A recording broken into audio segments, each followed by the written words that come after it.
If you don't have any question, we may pass this next talk. Kulkarni, thank you Thank so you. Thank much. you for Thank you listening. so much. Thanks. Thank you. And we are listening now management of cervical spondylotic myelopathy. Sorry for pronunciation. Dr. Kale.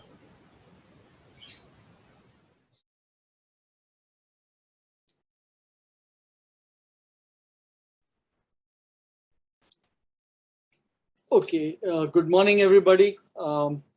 Once again, my thanks go out to the organizers for organizing this event. And this is nice. Getting it recorded beforehand makes life much simpler. This is the first time I'm doing it. So please excuse if there are some glitches in this.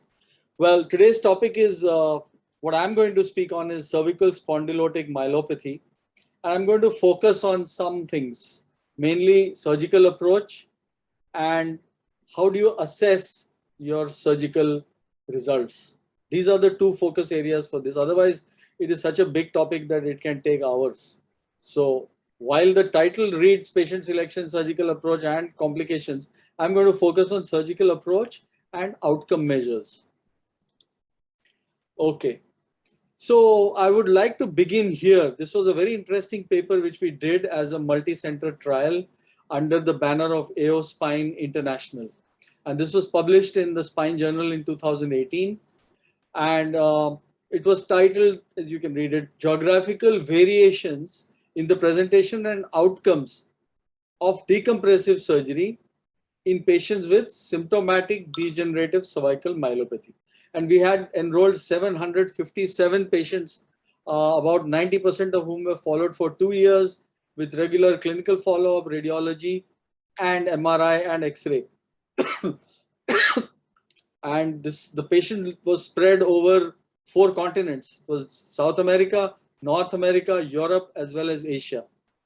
And these are some of the conclusions which we reached. And this will be the starting point of this talk for the next few minutes. One, degenerative cervical myelopathy patients from Europe and North America were on average older than those from Latin America and Asia. And this p-value, this was 0.0055. Second, OPLL was much more prevalent in Asia than other continents. Third, Latin America uses more posterior approach, and surprisingly, Asia uses more anterior approach. Fourth, North America and Asia Pacific both exhibited greater improvements in MJOA and Nuric scores than those from Europe and Latin America at the 24 months of follow-up. Fifth, hospital stay was longest in Asia Pacific, about 14 days, and the highest rate of complications, that is almost 34.9%, was reported in Europe. Now, this is a very interesting paper with very interesting conclusions, as you can say. So now let us focus on what our part of this was and what conclusions we drew in Asia from this study. Let's see a brief overview. You all know the goal of this cervical spondylotic myelopathy management is decompress the cord. You can have an anterior or a posterior approach. Posterior approach, you can have decompression alone or fusion. Complications vary as per approach. Usually, the biggest problem is the persistence of neurological deficits which existed before surgery. The challenge is to choose which is better suited to which patient and to decide the correct approach. So let me, over the next few slides, see what we can do about this. Now, with respect to operative treatment, the most common surgical treatment method reported in literature, and this is study which we did in relation to the paper which I showed in the first slide. We did the literature search to about, I think, 2015 or 2014. And we found that 56% of the literature on CSM or operative management of CSM talked about laminoplasty. 28% talked about anterior or posterior decompression and fusion, and 16% talked about laminectomy with posterior fusion. So this was the spread of the various operative modalities used by the whole world. Now, posterior approach, as you know, you can have all these three things: laminectomy, laminoplasty, or laminectomy with fusion. And the indications which most of the world uses are for the posterior approach are if it is a multi-level involvement, typically more than three or more than three levels are involved. Second, if C2 is involved, then not many people go anteriorly. Usually they prefer posterior. If the canal compromise is less than 60%, if the lordosis is maintained, if the K line is negative, and if there is a lot of osteoporosis, then they try and do posterior approach and avoid anterior approach. Now, laminectomy was initially in the 50s or even before that was regarded as the standard surgical treatment of CSM. It was technically easier, but the success was limited. And the tendency was to produce instability and to worsen the deformity. It was a tendency, mind you. And as we go along this talk, I will come up with numbers. So they devised laminoplasty, sparing the posterior ligamentous band, which was developed in response to the perceived notion that laminectomy actually produces instability or deformity. Now, here is a paper which says selective laminectomy for cervical spondylotic myelopathy, a comparative analysis with laminoplasty technique. So they compared the two, and they found that laminectomy is a swifter procedure. Of course, it is technically easier. Well, you don't have to do much. You just have to remove the bone, and there is less blood loss. And the clincher is the outcomes are similar as compared to laminoplasty. The laminectomy outcomes are almost similar. And this was published in 2017 May. So to summarize the literature search for laminectomy, we found as a group that the case series and poorly conducted cohort studies are the ones which are available. So you cannot draw any good conclusions from these. The greater improvement is seen in clinical and radiologic outcomes in laminoplasty versus laminectomy, but it is not statistically significant, like I showed in the previous paper. And the Nurix grade and or the modified MGOA score improved in a range of 54 to 93% of the cases. So such a wide range. The laminectomy alone causes kyphosis, and this was reported in 21 to 45% of the patients in some of the series. And laminectomy decreases the range of motion of the spine. This was also reported in many series. So this is summarizing a literature search involving thousands of papers. So this is an important slide. The percentage of patients reporting improvement, again, there was a big range, 45 to 93%.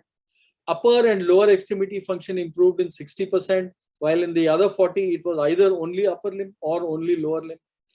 There was no change in curvature post-operatively in those with posterior fusion, and the complication rates ranges from 8 to 70%. Here is an example. C4 to C6 laminectomy was done in this patient.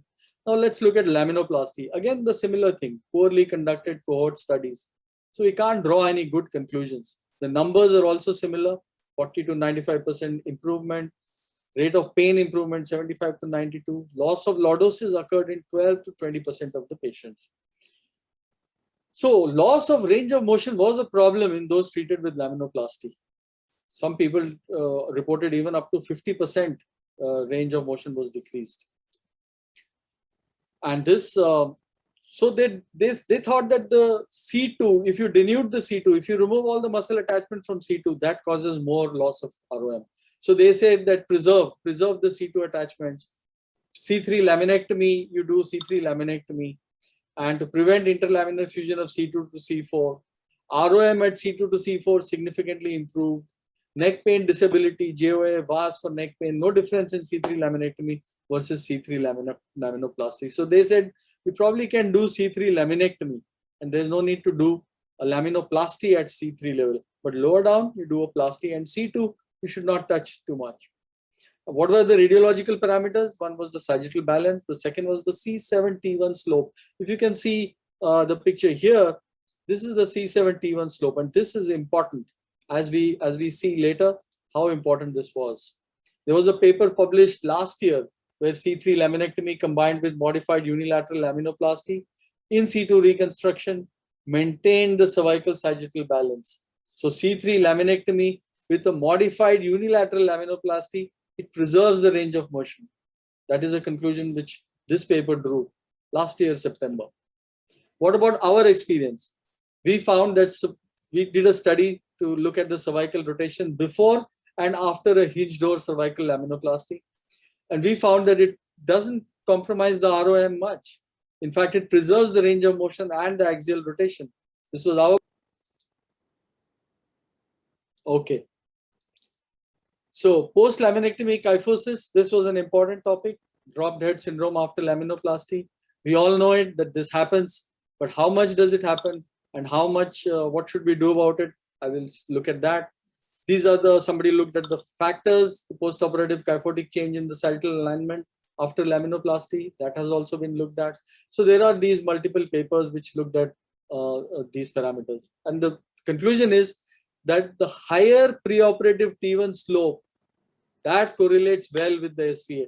That is the most important parameter. Second is the C2 to C7 kyphosis, then the center of gravity of the head, and age more than 75 years. These are the parameters which determine whether it's going to go into kyphosis or not.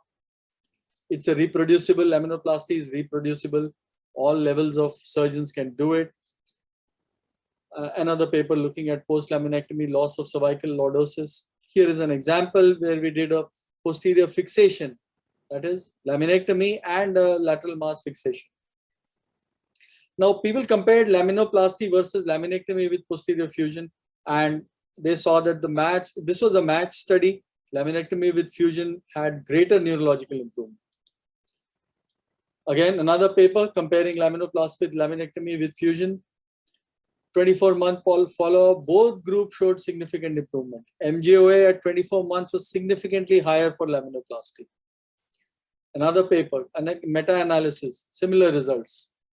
So what we see is that there's not much to choose from. In the posterior approaches, there are some advantages of one over the other, but as far as the results are concerned, not much to choose from.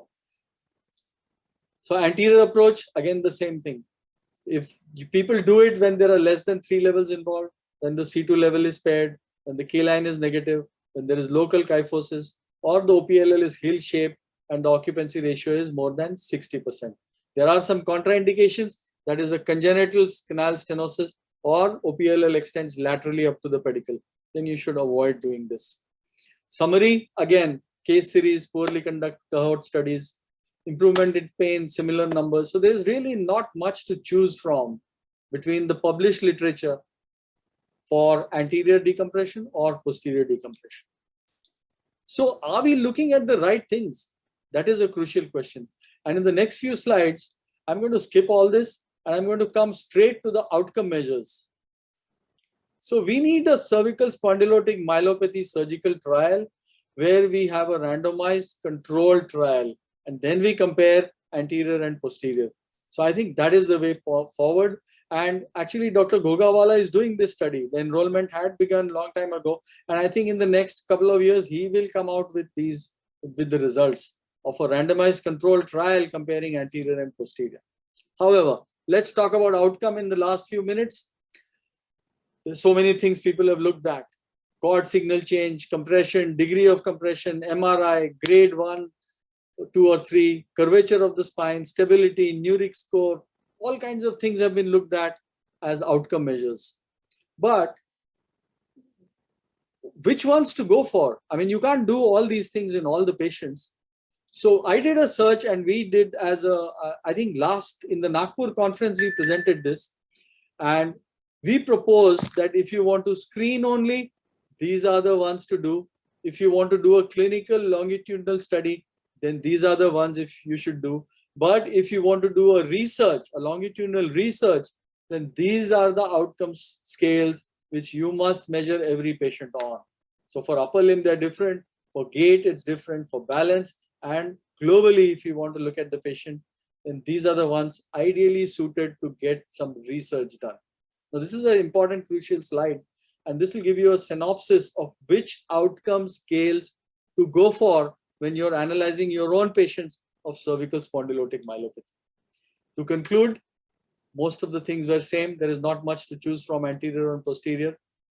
Threshold for surgery differs. Some countries, a higher rate of surgeries have a lower threshold. The consequence is that the worst preoperative health status in the countries with less aggressive approach. For example, India. Patients wait for a long time and develop severe deficits before they actually come in for surgery. What do most of the surgeons in the world follow? More than 3 levels, they go for a posterior, mostly laminoplasty. Less than 3 or up to 3, many people do anterior decompression and fusion. If there is kyphosis, it needs anterior column reconstruction, so they avoid going posteriorly. And older patients, they do a laminectomy, especially for more than 75 years. So what is the take-home message for you? Less than 3 levels, prefer anterior. More than 3 levels, prefer posterior. Less than 75 years, laminoplasty. And if the patient is older, laminectomy. Thank you very much for your attention. Professor Kale, thank you so much for this excellent presentation. So in your talk, you have also talked about cervical sagittal balance. We have talked yesterday about adult degenerative scoliosis cases.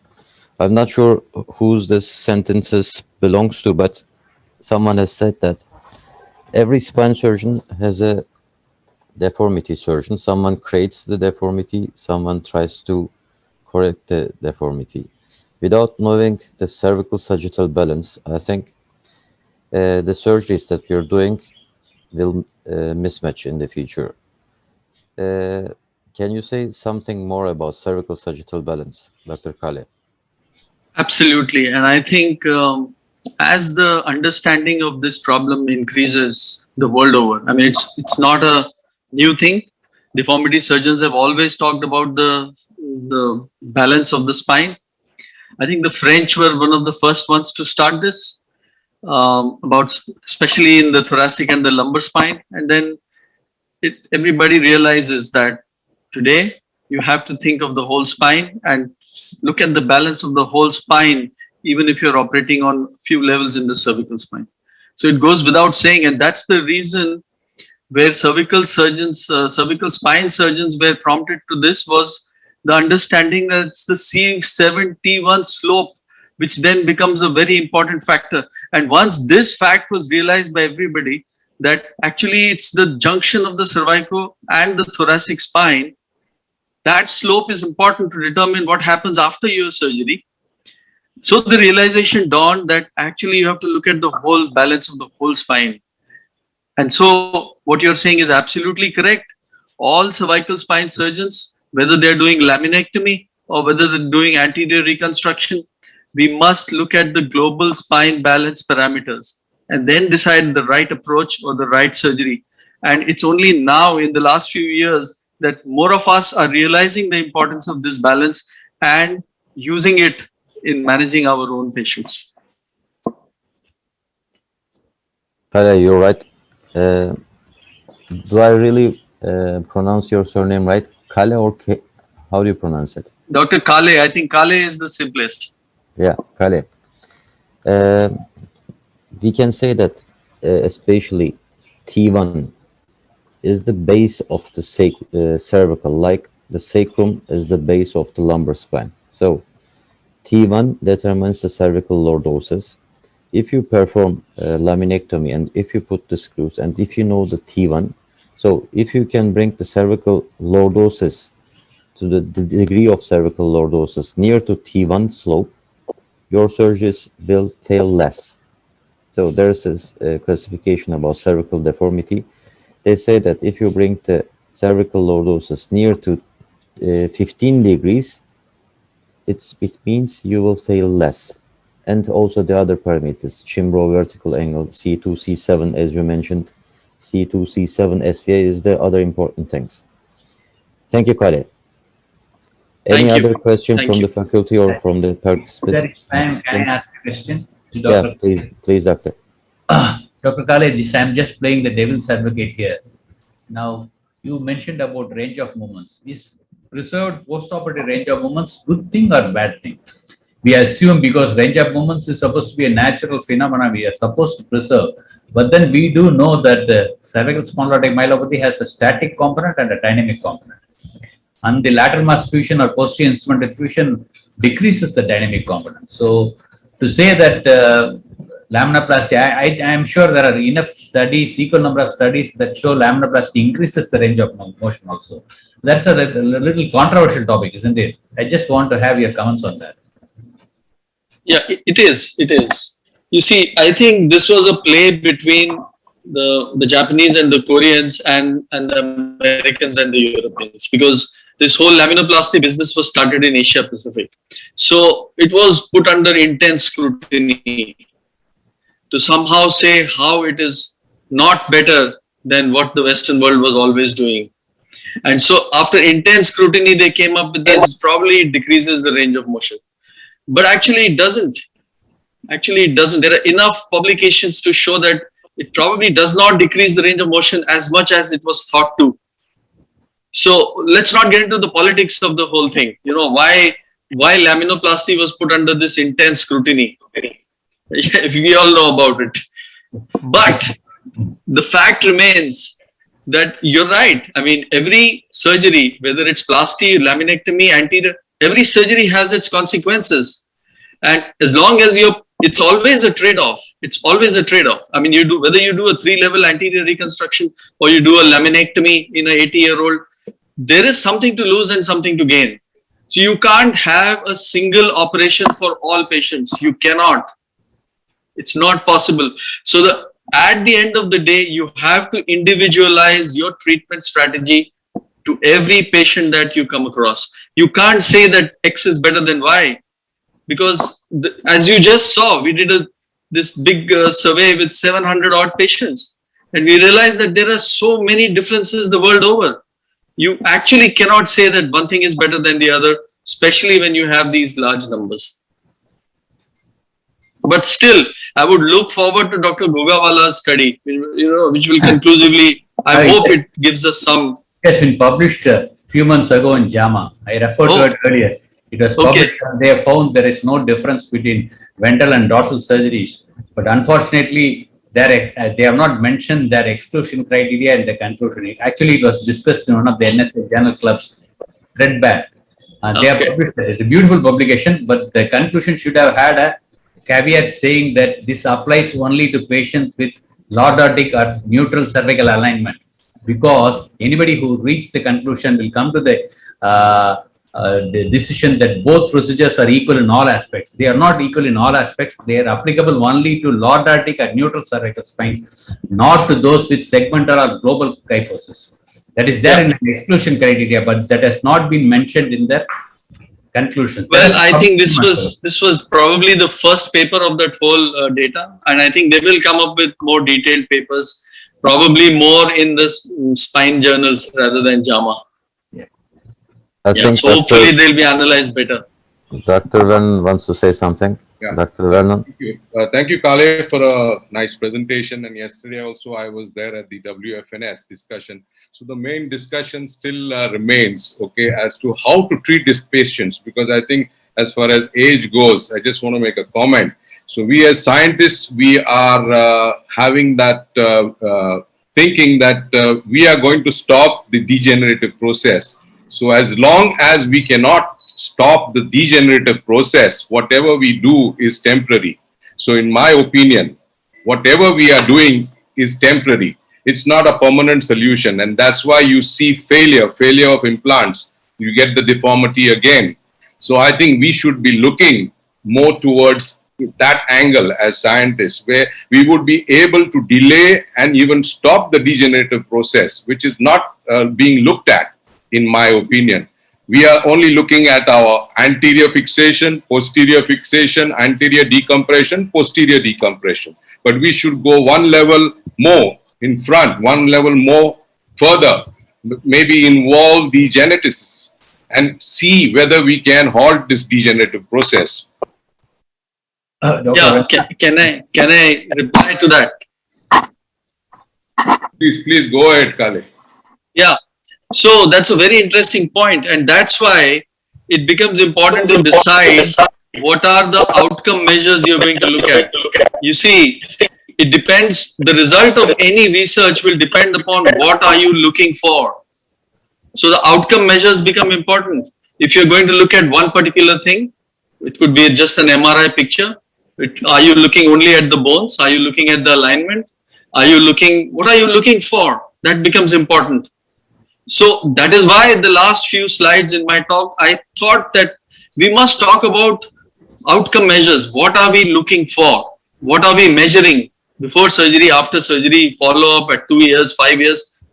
Unless we come to a conclusion that, okay, these are the scales which decide whether this outcome is better or not, there is still no, consensus amongst all of us that which are the best outcome measures to look at. That's the problem, or that's one of the problems. So I think we should begin by first deciding, okay, we are going to look at this, and this, and then maybe we can proceed and then compare whether it's anterior versus anterior, anterior versus posterior, one posterior versus another posterior. So I think outcome scales, outcome measures become very important. You must decide first what are you looking for. Because unless we are clear about what we are looking for, our conclusions are going to vary and going to differ. And there is always this will lead to an endless debate, and we won't reach any answer. So Dr. Kale, it reminds me of that song by U2. I can't still find what I'm looking for. I don't know whether. Absolutely.